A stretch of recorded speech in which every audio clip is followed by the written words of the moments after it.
From the moment I heard the whisper in the walls, I knew something was terribly wrong. It started the night I moved into the old apartment above that long-abandoned funeral home. The realtor assured me the place had been empty for decades. But on my first night, I stood in the dark hallway and heard a soft moan echoing somewhere behind the plaster and lath. The moan came again at 3:17 a.m. It was low, drawn out, a sound like someone pushing breath through rotten teeth. I pressed my ear to the wall and thought I heard a name. Emma. But I was alone. Over the next nights, I would feel the cold breath brush my ear. Lights flickered. Footsteps padded outside my door, though no one ever came. Seeking answers, I dug through local records. Decades ago, a woman named Emma Wilson lived here in that same apartment. She was caretaker at the funeral home, rumored to nurse a forbidden grief for a child she lost. The town whispered that Emma died by her own hand in that unit, and that ever since her spirit refused to leave. One evening, I installed a small voice recorder in the hallway.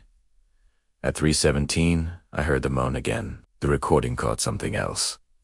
A whisper, a crackle, then the words, "You're mine." The hair on my arms stood up.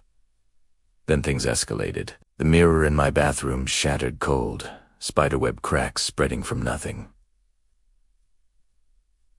One night, I awoke to a child's laughter in the dark. I scrambled for the light. In the corner sat a little girl, pale and silent, her eyes empty hollows. I blinked, and she was gone, but on the floor lay a ragged doll that had not been there before. I fled to city archives and dug old crime reports. I found that Emma's child had disappeared, the body never found. Locals suspected she'd hidden the truth. The funeral home records were destroyed in a fire years later, leaving only rumor. I decided to confront whatever haunted me. At 3:17:1, last night I stood in my dark hallway, recorder in hand, shouting, "Emma Wilson, come forward." The walls moaned, all the lights flared, and a shadow stretched from the hallway into my room. It moved like water, shaped like a woman. The air smelled of rot and flowers.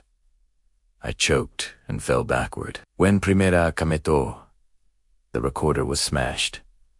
My apartment was in ruins. The front door hung off its hinge. On the floor, spelled in charred fragments of broken wood, was the name Emma. Then I fled. Weeks later, I returned to retrieve some things. The landlord claimed no one had lived there in years. In the apartment below, I spotted the same ragged doll sitting by a window, staring up at the ceiling. I froze.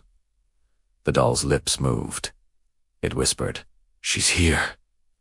I ran. As I left the building, I glanced back. At the top window of that apartment, I saw a face, pale, skull-cold, eyes like hollow sand. The little girl standing beside her. They watched me go, still. And I understand now. Emma never left, and she's waiting for me to return.